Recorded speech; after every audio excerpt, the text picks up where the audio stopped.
Namadu wa nasalli ala Rasulil Kareem. Dear friends, a very warm welcome to the weekly briefing at the Foreign Ministry. On the invitation of the Deputy Prime Minister and Foreign Minister Senator Mohammad Ishaq Dar, member of the Polar Bureau of Communist Party of China and Foreign Minister, His Excellency Wang Yi visited Islamabad for co-chairing the 6th Pakistan-China Foreign Ministers Strategic Dialogue on 21st August 2025.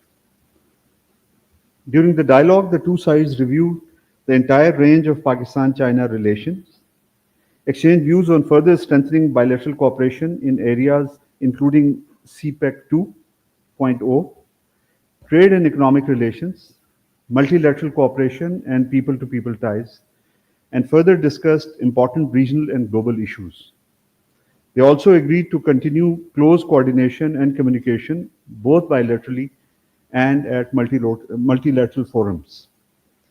During his visit, Chinese Foreign Minister, also called on the President of Pakistan, Mr. Asif Ali Zardari, Prime Minister of Pakistan, Mr. Shahbaz Sharif, and the Chief of Army Staff, Field Marshal Syed Asim Munir. During Foreign Minister's meeting with the President of Pakistan, the President thanked China for its consistent support for Pakistan's sovereignty, territorial integrity, national development, and its principled and just stance on the Jammu and Kashmir dispute. The President recalled his visit to China earlier this year, during which he had successful meetings with President Xi Jinping and senior Chinese leadership. The President regarded CPEC, which is part of President Xi's flagship Belt and Road Initiative, as having immense strategic significance for both Pakistan and China. Matters relating to bilateral cooperation and regional security also came under discussion. During Foreign Minister Wang Yi's meeting with the Prime Minister of Pakistan, the Prime Minister expressed deep appreciation for the leadership, government, and people of China for their steadfast support to Pakistan in safeguarding its sovereignty, territorial integrity, and national development. Reaffirming Pakistan's unwavering support for China on its core issues, he reiterated Pakistan's commitment to further deepen its all-weather strategic cooperative partnership with China, as envisioned by the leadership and aspired by the people of the two countries. The Prime Minister reiterated Pakistan's desire to deepen bilateral cooperation with China in CPEC Phase 2, trade, investment, ICT, agriculture, industrialization, mines and minerals, and other key sectors. During Foreign Minister Wang Yi's meeting with the Chief of Army Staff, Field Marshal Syed Asim Munir, discussions focused on regional security, counter-terrorism, and other matters of mutual interest. Both sides reaffirmed their resolve to strengthen the all-weather strategic partnership and enhance coordination at regional and international forums. The meeting concluded with a shared commitment to advance peace, stability, and prosperity in the region. The visit is part of the regular high-level exchanges between Pakistan and China to further deepen their all-weather strategic cooperative partnership, reaffirm support on the issues of respective core interests, enhance economic and trade cooperation, and reaffirm their joint commitment to regional peace, development, and stability. The 6th trilateral meeting of foreign ministers of Pakistan, China, and Afghanistan was held on 20th August 2025 in Kabul between Deputy Prime Minister, Foreign Minister of Pakistan, Foreign Minister of China, and Acting Foreign Minister of Afghanistan. The three sides committed to strengthen joint efforts against terrorism.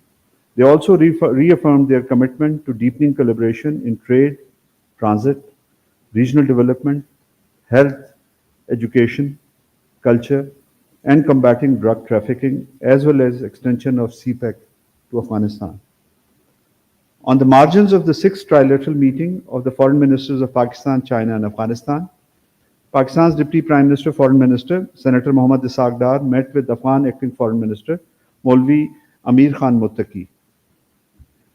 The leaders noted positive developments in political, economic domains, but the Deputy Prime Minister highlighted the lack of progress in counter-terrorism domain. Deputy Prime Minister, Foreign Minister, Senator Mohammad Ishaq Dar undertook an official visit to the United Kingdom from 17th to 19th August 2025. The Deputy Prime Minister, Foreign Minister held a productive meeting on 18th August 2025 with UK's Parliamentary Under Secretary of State for the Middle East, Afghanistan and Pakistan, Mr. Hamish Faulkner, in London. They reviewed the positive momentum in Pakistan-UK bilateral relations and reaffirmed commitment to strengthening the mutually beneficial partnership.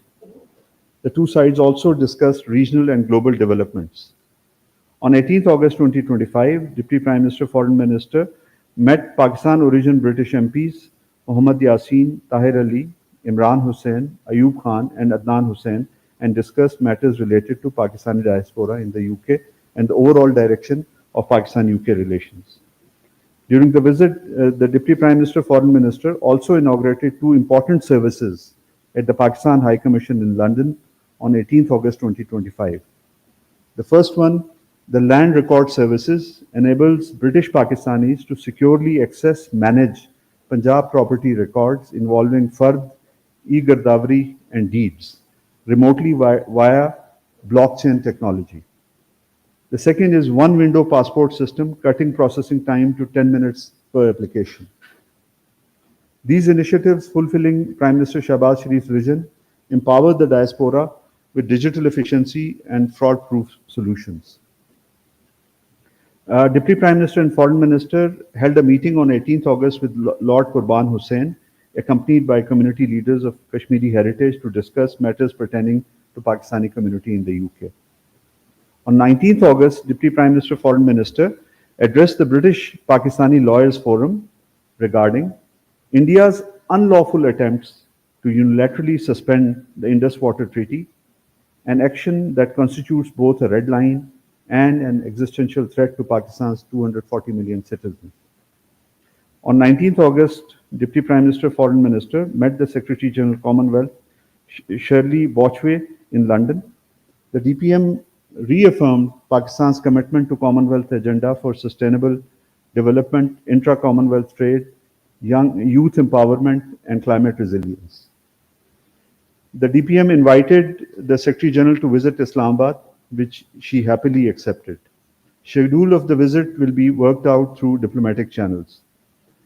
The Deputy Prime Minister also held a very productive meeting with the Deputy Prime Minister of United Kingdom. The Deputy Prime Minister, Foreign Minister, Senator Mohammad Ishaq Dar, received messages from the Secretary of State for Foreign Commonwealth and Development Affairs, Right Honourable David Lammy MP, Foreign Minister of Somalia, Abdussalam Abed Ali, Foreign Minister of Uzbekistan, Sedov Bakhtiarov Odilovich, Foreign Minister of Kuwait, Abdullah Al Yahya, Malaysian Foreign Minister Dato Seri Utama Haji Mohammed bin Haji Hassan. The leaders conveyed condolences over the tragic loss of lives and damage caused by the recent flash floods in northern Pakistan. The DPM Foreign Minister expressed gratitude for their solidarity. The US Acting Coordinator for Counter-Terrorism, Gregory Lagerfo, called on Deputy Prime Minister, Foreign Minister on 12th August 2025.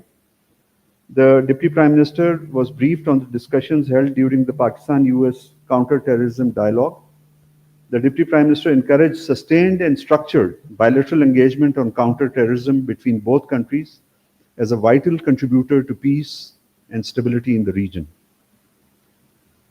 The 10th round of Pakistan-China bilateral consultations on arms control, non-proliferation and disarmament was held on 18th August 2025 in Beijing. Additional Secretary of the Arms Control, Disarmament and International Security Division at Pakistan's Foreign Ministry, Ambassador Tahir Andarabi, and Director General of the Department of Arms Control at the Ministry of Foreign Affairs of the People's Republic of China, Sun Xiaobo, led their respective delegations. The two sides engaged in a comprehensive exchange of views on issues related to global and regional peace and security. They also reviewed the situation in South Asia, with particular emphasis on the challenges to security and strategic stability. Ambassador Andarabi also addressed a roundtable at the China Arms Control and Disarmament Association, engaging diplomats, experts, and academics. The dialogue remains a vital platform for Pakistan and China coordination and cooperation on arms control, peaceful uses of nuclear technology, and outer space. The next round of consultations will be held in Islamabad in 2026. Pakistan welcomes the award rendered by the Court of Arbitration on the issue of general interpretation of Indus Water Treaty announced on 8th August 2025. In a significant finding, the court has declared that India shall let flow the waters of the western rivers for Pakistan's unrestricted use. In that connection, the specified exceptions for generation of hydroelectric plants must conform strictly to the requirements laid down in the treaty rather than to what India might consider an ideal or best practices approach. The court's findings on low-level outlets, gated spillways, intakes for the turbines, and free board are in line with Pakistan's interpretation of the relevant provisions of the treaty. The award also limits India from maximizing the pondage volume. Notably, the court has observed that the awards of the Court of Arbitration are final and binding on the parties, which is India and Pakistan, and have a controlling legal effect on subsequent Court of Arbitration and neutral experts. Recognizing Pakistan's vulnerability as the downstream riparian, the court has further observed that the object and purpose of the Indus Water Treaty, as it relates to the western rivers, is to delimit the two states' respective rights and obligations in conjunction with the mutual cooperation and effective dispute resolution procedures. The award carries special significance in the wake of India's recent announcement to hold the Indus Water Treaty in abeyance and its earlier decision to boycott the proceedings of the Court of Arbitration. It is an endorsement of Pakistan's historical stance on the aforestated issues. Pakistan remains committed to full implementation of the Indus Water Treaty. It also expects India to immediately resume the normal functioning of the treaty and faithfully implement the award announced by the Court of Arbitration. Pakistan welcomes the US decision of designating Baloch Liberation Army, BLA, and Majid Brigade as foreign terrorist organizations, also adding Majid Brigade as an alias to BLA. Pakistan had proscribed Majid Brigade as a terrorist entity since 18 July 2024. BLA Majid Brigade is involved in multiple terrorist attacks in Pakistan, including the heinous Jafar Express terrorist incident and Khurzad bus attack that resulted in loss of precious lives, including children. Pakistan remains a steadfast bulwark against terrorism. Our sacrifices have secured critical counter-terrorism successes, not only for the country, but for regional stability and global security. Pakistan remains unwavering in its resolve to protect its citizens and eliminate terrorism in all its forms and manifestations. We remain committed to cooperating with the international community to overcome this common challenge. Pakistan and the United States held the latest round of Pakistan-US counter-terrorism dialogue on 12 August 2025, reaffirming their shared commitment to combating terrorism in all its forms and manifestations. The dialogue was co-chaired by Special Secretary for the United Nations, Ambassador Nabil Munir, and US Department of State's Acting Coordinator for Counterterrorism, Gregory Logarfo. Both delegations underscored the critical importance of developing effective approaches to terrorist threats, including those posed by Balochistan Liberation Army, ISIS Khorasan, Tehrik-e-Taliban Pakistan. Both delegations emphasized the importance of building stronger institutional frameworks and developing capabilities to respond to security challenges and to counter the use of emerging technologies for terrorist purposes. Pakistan strongly condemns and rejects recent statements made by Israeli occupying power, alluding to the creation of so-called Greater Israel and its designs aimed at the forcible displacement of Palestinians from Gaza. Pakistan calls on the international community to outrightly reject such provocative notions that constitute a flagrant violation of the international law, principles of the UN Charter, as well as the relevant United Nations resolutions. Such statements reflect the occupying power's intention to entrench its illegal occupation as well as its complete contempt for all international efforts aimed at achieving lasting peace and stability in the region.